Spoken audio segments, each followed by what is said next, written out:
Hello student, आज इस video में बात करेंगे संविधान में अधिकार, जो 11th क्लास का पार्ट है, पार्ट 2। पिछले वाले वीडियो में आपने पार्ट 1 के बारे में पढ़ा था और आज इस वीडियो में पार्ट 2 के बारे में पढ़ेंगे। 11th क्लास का पार्ट है, ध्यान से समझें और समझने का प्रयास करें।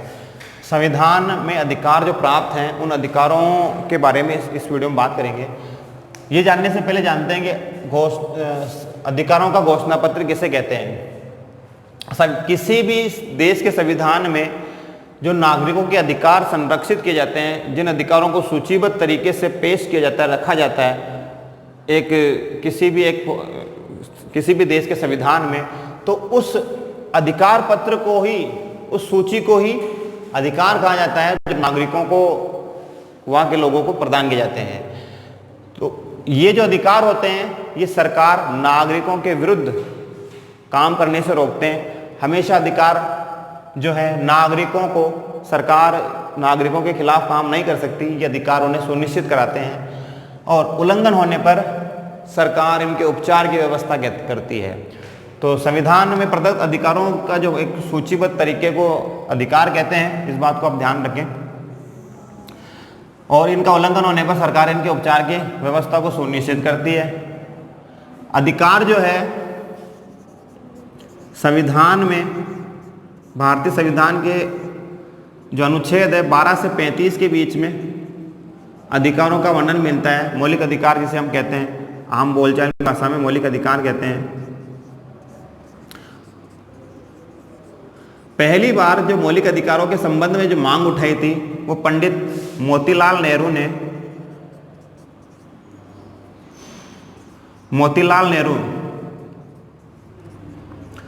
1928 ईस्वी में ब्रिटिश सरकार के सामने उन्होंने अधिकारों के घोषणा पत्र की मांग की थी। अधिकारों का एक घोषणा पत्र बनाकर ब्रिटिश सरकार के सामने उन्होंने पेश किया और अंग्रेजों ने इस बात को अस्वीकार कर दिया। और बाद में जब संविधान निर्माण का कार्य शुरू हुआ, तब पंडित मोतीलाल नेहरू की बातों को, जो अधिकार पत्र उन्होंने बनाया था, उन्हीं अधिकार पत्रों को संविधान में सूचीबद्ध करते हुए उन्हें ही हम आजकल मौलिक अधिकार कहते हैं। और आज इस वीडियो में इन्हीं मौलिक अधिकारों के बारे में पढ़ेंगे। तो बात करते हैं संविधान में प्रदत्त मौलिक अधिकार। हमारे संविधान में कौन कौन से मौलिक अधिकार हमें प्रदान किए गए हैं, उन सभी मौलिक अधिकारों के बारे में इस वीडियो में जानने का प्रयास करेंगे। तो इस वीडियो को आप ध्यान से देखें और समझने का प्रयास करें। देखिए, संविधान में प्रदत्त अधिकार।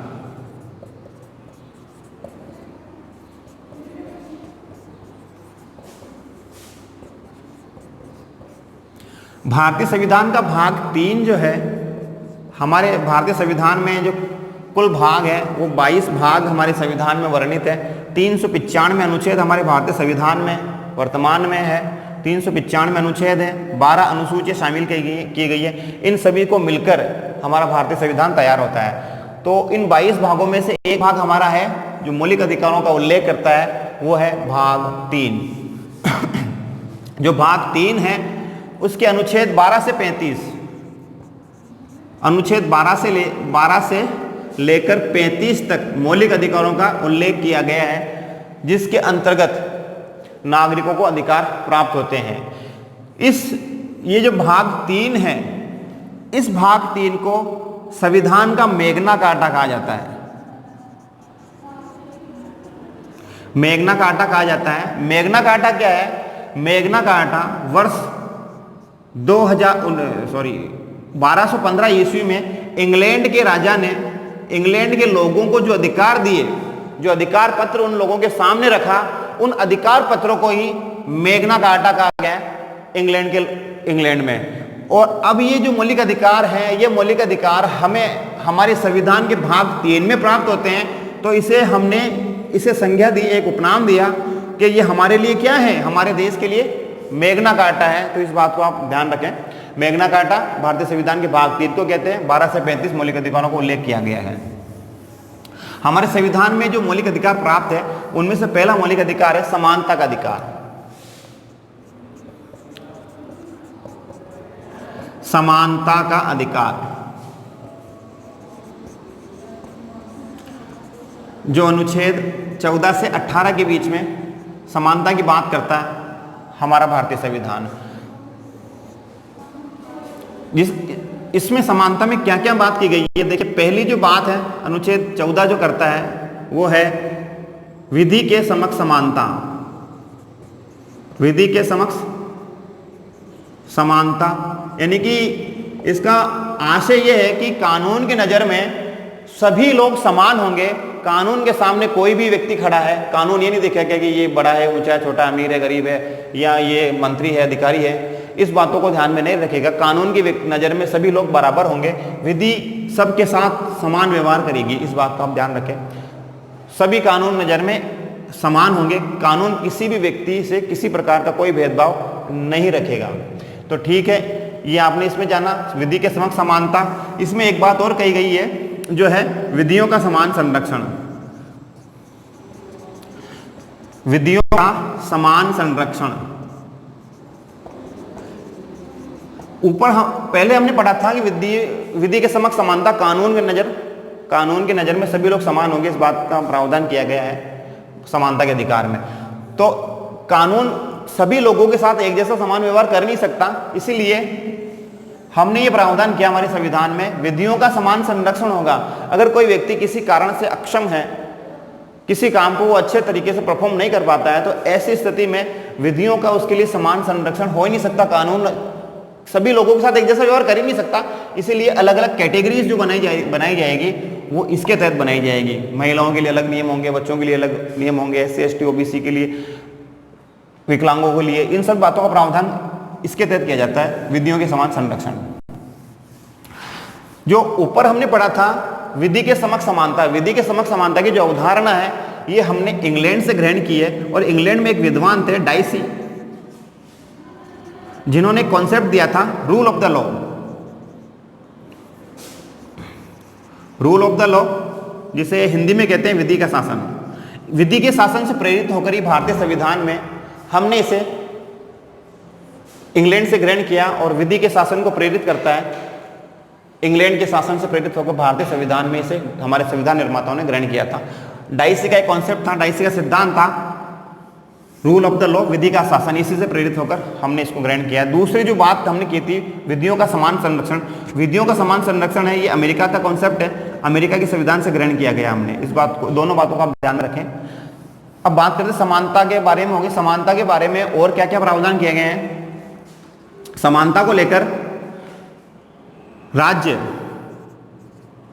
किसी भी व्यक्ति के साथ 5 आधारों पर भेदभाव नहीं करेगा। समानता के बात में इस बात का प्रावधान किया गया है।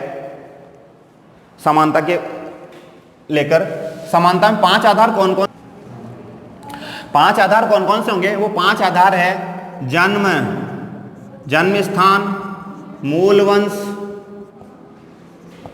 धर्म, जाति और लिंग।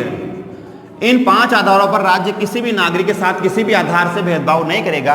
राज्य का मतलब यहाँ उत्तर प्रदेश, बिहार, राजस्थान, बंगाल उससे नहीं है। राज्य का मतलब सरकार से है। जो अनुच्छेद 12 में राज्य सबको परिभाषित किया गया है उसके तहत राज्य का अर्थ यहाँ सरकार से, यानी कि सरकार 5 आधारों पर नागरिकों के साथ किसी प्रकार से कोई भेदभाव नहीं करेगी। वो आधार कौन कौन से होंगे? धर्म, जाति, लिंग, जन्म स्थान और मूल वंश के आधार पर नागरिकों के साथ में किसी भी आधार से किसी भी तरीके से कोई भेदभाव नहीं किया जाएगा। इस बात का भी उल्लेख इस बात में किया गया है। इसी अधिकार के तहत आपको यह भी अधिकार प्राप्त होते हैं कि राज्य यानी कि सरकार जो भी हमारे सार्वजनिक स्थल है, पुल, नदियां, पार्क, झील, झरने, सिनेमा घर हैं या और भी जो पर्यटन स्थल है, वो देश के सभी नागरिकों के लिए खुले रहेंगे।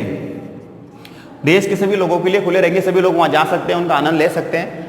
यानी कि जो सरकार है वो इन जो सार्वजनिक स्थल है उनमें किसी प्रकार से कोई भेदभाव नहीं करेगा। जैसे नदियां हैं, कुएं हैं, तालाब हैं, इन सभी लोग इनका इस्तेमाल कर सकेंगे।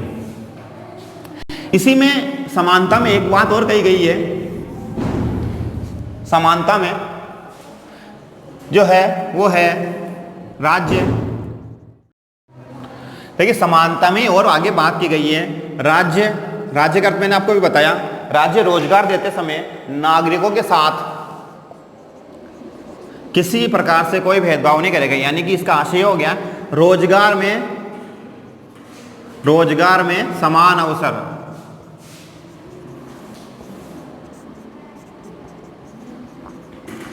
राज्य सभी लोगों के साथ रोजगार में किसी प्रकार से कोई भेदभाव नहीं करेगा। राज्य रोजगार देते समय सरकारी नौकरियों की जो वैकेंसियां निकलती है उसके संबंध में बात हो रही है, उनके संबंध में राज्य नागरिकों के साथ किसी भी आधार से भेदभाव नहीं करेगा। लेकिन आप देखते हैं कि भेदभाव तो होता है, सबके लिए अलग अलग कैटेगरी बनाई जाती है। वो कैसे है? उसका आधार है अनुच्छेद 16(3) जो साफ साफ शब्दों में इस बात का उल्लेख करता है, राज्य अगर चाहे तो SC, ST और OBC के कल्याण के लिए, महिलाओं के कल्याण के लिए, बच्चों के कल्याण के लिए विशेष प्रावधान कर सकता है, जिसका आधार अनुच्छेद 16(3) है। भारतीय संविधान में जो मौलिक अधिकारों आप पढ़ रहे हैं उसमें अनुच्छेद 16 के तहत इस बात का प्रावधान किया है कि राज्य रोजगार देते समय समान अवसर उन लोगों को उपलब्ध कराएगा। लेकिन अनुच्छेद 16(3) एक धारा है जो ये कहती है कि राज्य अगर चाहे तो उनके साथ, महिलाओं के साथ, बच्चों के साथ, SC, ST, OBC के साथ, इनके साथ सकारात्मक भेदभाव कर सकता है। इनके कल्याण के लिए, इनको समाज की मुख्य धारा से जोड़ने के लिए ऐसी व्यवस्था की जा सकती है। इस बात को आप ध्यान रखिए। तो रोजगार में समान अवसर की बात करता है समानता का अधिकार। इसी तरह समानता के अधिकार में आगे बढ़ते, समानता का अधिकार के तहत छुआछूत का अंत किया गया है, अस्पृश्यता का अंत, अस्पृश्यता का अंत, जिसको आप छुआछूत भी कह सकते हैं। छुआछूत का अंत यानी कि छुआछूत का प्रचार प्रसार करना, किसी भी नागरिक के साथ किसी भी आधार पे छुआछूत करना गैर कानूनी घोषित किया गया है। अगर कोई व्यक्ति किसी भी व्यक्ति के साथ किसी भी आधार पर उससे, उसके रंग के आधार पर, उसकी जाति के आधार पर, उसके मूल वंश के आधार पर, उसके जन्म स्थान के आधार पर किसी भी प्रकार से अगर छुआछूत करता है तो वो दंडनीय अपराध है। इस बात को आप ध्यान रखें। तो समानता के अधिकार में लास्ट है जो कहता है उपाधियों का अंत। समानता की बात करता है। समानता में अगला जो हमारा इसमें समानता है वो है उपाधियों का अंत। उपाधियां कौन सी? जो ब्रिटिश समय में, यानी ब्रिटिश काल में जो उपाधियां दी गई थी, जो अंग्रेजों ने जो हमारे भारत के नागरिकों को दी थी, जैसे सर है और भी बहुत सारी उपाधियां दी जाती थी। ऐसी उपाधियां जो अंग्रेजों ने दी थी वो सारी उपाधियां अब क्या है, 26 जनवरी 1950 से वो सारी उपाधियां क्या है, स्वतः ही समाप्त हो गई है। जब से हमने हमारा संविधान लागू कर लिया उस डेट के बाद से जो ब्रिटिश काल में जो उपाधियां दी वो सारी उपाधियां जो अंग्रेजों ने प्रदान की थी वो नागरिकों, वो सारी उपाधियां समाप्त हो गई है। अब जो उपाधियां हैं वो केवल और केवल शिक्षा और सेना के क्षेत्र में ही उपाधियां प्राप्त की जा सकेगी। आप जानते हैं शिक्षा के क्षेत्र में आप पढ़कर डॉक्टरेट की उपाधियां प्राप्त कर सकते हैं, और भी जो उपाधियां शिक्षा के क्षेत्र में आप अपनी मेहनत से, अपने लग्न से कोई शिक्षा को प्राप्त करके उस उपाधि को आप प्राप्त कर सकते हैं। सेना में जो लोग काम करते हैं उन्हें सरकार उन लोगों के लिए जो उपाधियां देती है, जैसे परमवीर चक्र है, अशोक चक्र है, और इस प्रकार की बहुत सारी उपाधियां हैं जो सेना के क्षेत्र में दी जाती है। इन सारी उपाधियां हैं वो केवल इन 2 क्षेत्रों में ही नागरिक प्राप्त कर सकते हैं। इस बात को आप ध्यान रखें। तो ये था समानता का अधिकार, जो हमारा पहला अधिकार था। समानता के अधिकार में आपने जाना विधि के संबंध समानता, पहली बात। दूसरी बात विधियों का समान संरक्षण, और 5 आधारों पर नागरिक किसी नागरिक के साथ राज्य किसी के साथ भेदभाव नहीं करेगा। जन्म, धर्म, जाति, लिंग, जन्म स्थान, मूलवंश के नाम पर भेदभाव नहीं होगा। फिर आपने जाना राज्य रोजगार देते समय नागरिकों के साथ किसी आधार पर भेदभाव नहीं करेगा। लेकिन आपने इसी में यह भी जाना कि जो अनुच्छेद 16(3) है वो ये कहता है कि SC, ST, OBC और महिलाओं और बच्चों के कल्याण के लिए राज्य सकारात्मक भेदभाव कर सकता है। फिर आपने इसी समानता के अधिकार में जाना छुआछूत का अंत होगा, अस्पृश्यता का अंत किया गया है। फिर लास्ट आपने जाना उपाधियों का अंत, यानी कि जो उपाधियां हैं वो शिक्षा और सेना के क्षेत्र में ही दी जा सकती है। तो अगला जो हमारा अब अधिकार है वो है स्वतंत्रता का अधिकार।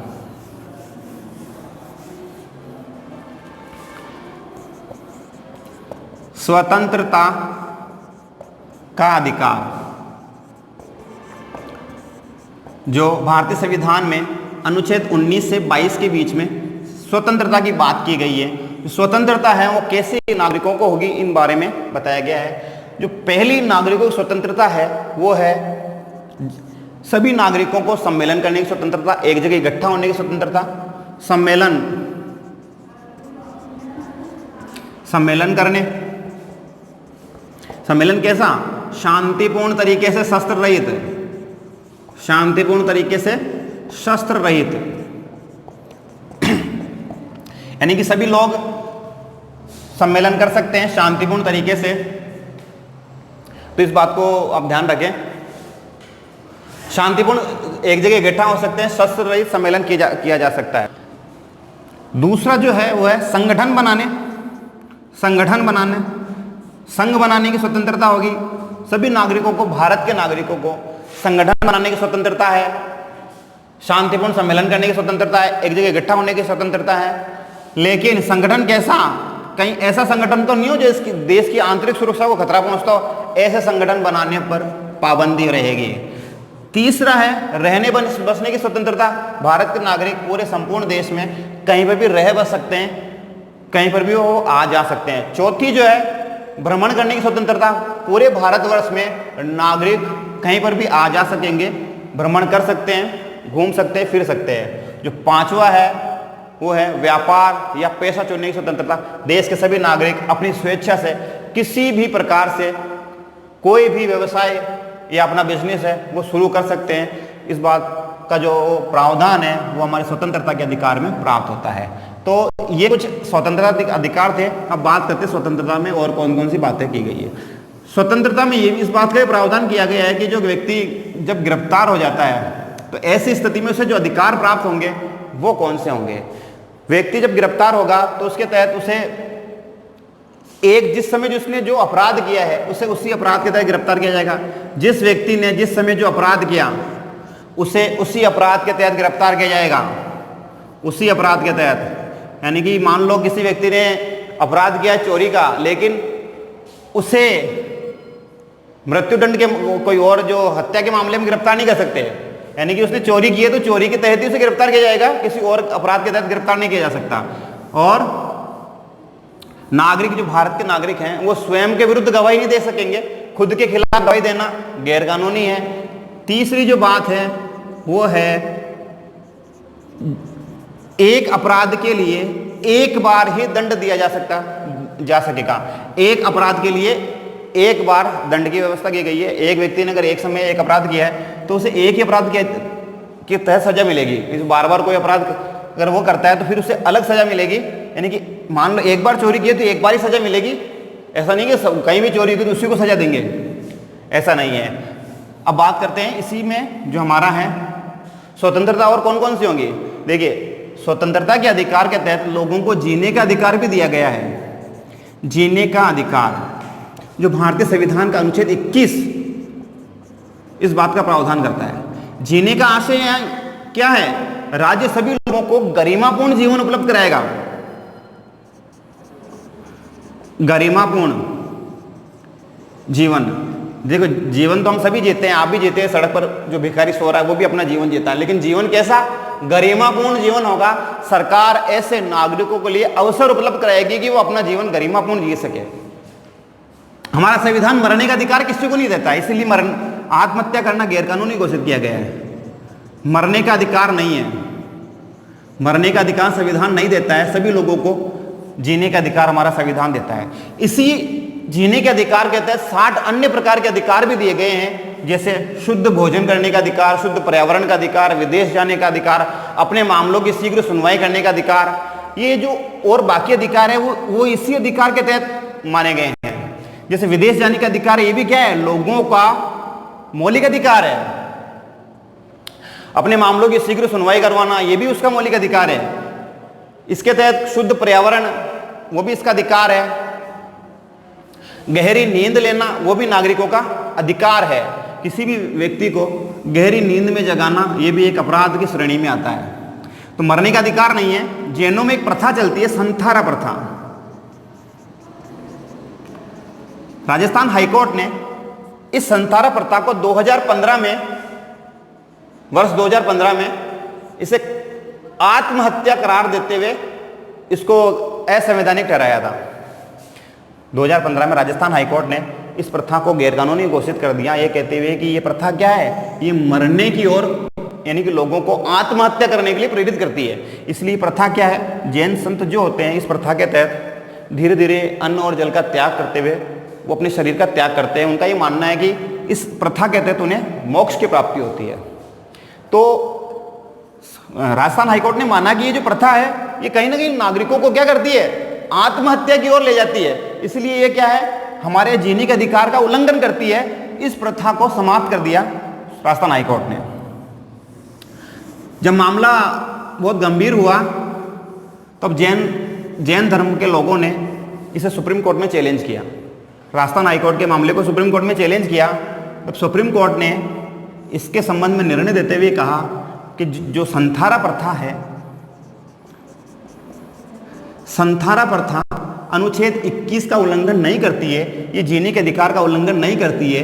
ये क्या है, ये धर्म के अनुरूप आचरण करने की ओर प्रेरित करती है। ये अनुच्छेद 21 का उल्लंघन नहीं है, ये अनुच्छेद 25 के तहत क्या है, धर्म के अनुरूप आचरण का प्रावधान है। इसलिए राजस्थान हाईकोर्ट के जो फैसला था, सुप्रीम कोर्ट ने उस फैसले को बदलकर एक नई परिभाषा देती। आज के समय में संथारा प्रथा प्रचलित में है, अनुच्छेद 21 का उल्लंघन नहीं है, इस बात को आप ध्यान रखें।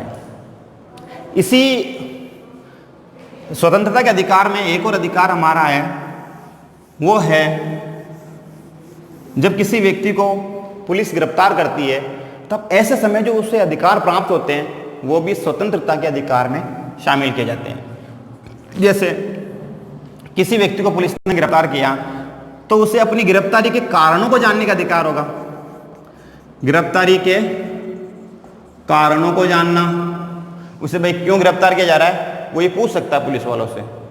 दूसरा, उसे लीगल एडवाइजर यानी कि वकील करने का अधिकार होगा,